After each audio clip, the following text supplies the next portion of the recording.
welcome to another MoneyMax video. Today we're going to look at 7 ways you can max your heating. Number 1, at this time of year, it's the end of September and it's sometimes bright and breezy outside where it looks quite nice and shiny, like this.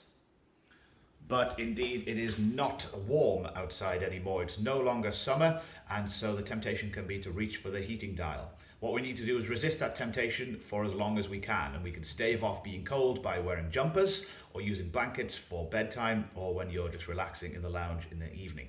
Don't automatically reach for the heating, use other ways of keeping warm first. On your boiler, you might find a couple of dials like these two. These adjust the temperature to which the water is heated, and as such the temperature at which it either goes through your pipes, like for this one, or out of your taps for this one. So if you turn the temperature down on the boiler, then you won't be having 80 degrees, as my boiler can do. You won't be having 80-degree water coming out of your taps, which is too hot for most people to handle anyway. Figure out what a good temperature is for you, for your taps and for your radiator, and heat the water to that temperature. Every house that uses electricity will have one of these in it. This is an electricity meter. Now, some houses will have a smart meter which will transmit how much electricity you're using to your electricity company automatically, so you wouldn't need to worry.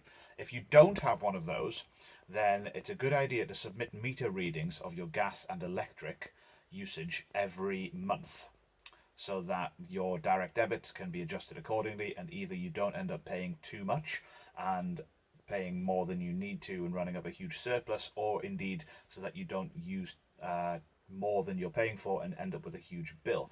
So submit a meter reading. You can usually do this online. If not, you can usually call them and submit a meter reading regularly so that you don't get any surprises. While we're talking about gas and electricity, make sure that every 6 months or so you compare and, if necessary, switch gas and electricity suppliers. Do a simple search like compare gas and electric suppliers UK, and you'll see there are hundreds and hundreds and hundreds of different ways to compare. Some of my favourites are the Cheap Energy Club from Money Saving Expert, Go Compare, and indeed uswitch.com. So just check every 6 months or so to make sure you're paying as little as possible for your gas and electric. Gradually over time, as you use your radiators, you might find that up at the top, they're not getting quite as warm as they do down the bottom here.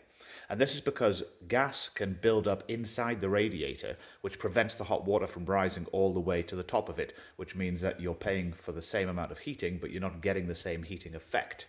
What you can do is you can bleed your radiator, which is very simply finding a valve that looks like this, and you use a screwdriver, I'm going to use a penknife, and you simply turn it, give it a tiny turn, and the gas is released.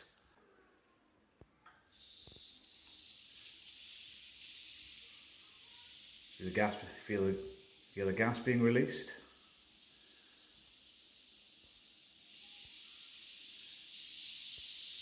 Release it as fast or as slow as you need. Little hole there, and then it stops. That means the water's filled all the way up to the top, and that means hot water, when you turn your heating on, will fill all the way up to the top and heat your room properly. When washing clothes, wash them at a lower temperature than you might normally do. So with our washer here, turn it on, it automatically defaults to 60 degrees. So if you press temperature, you can change it to 40 or indeed to 30, or depending on what you're washing, you might want to wash it at 20 degrees. Now obviously washing something at 20 degrees is going to use 1/3 of the energy than washing it at 60 degrees. So figure out what you need to wash, figure out how mucky it is and any particular conditions that the clothes has, and then wash it accordingly. If you're going to do the dishes by hand, a sink this full is helping nobody.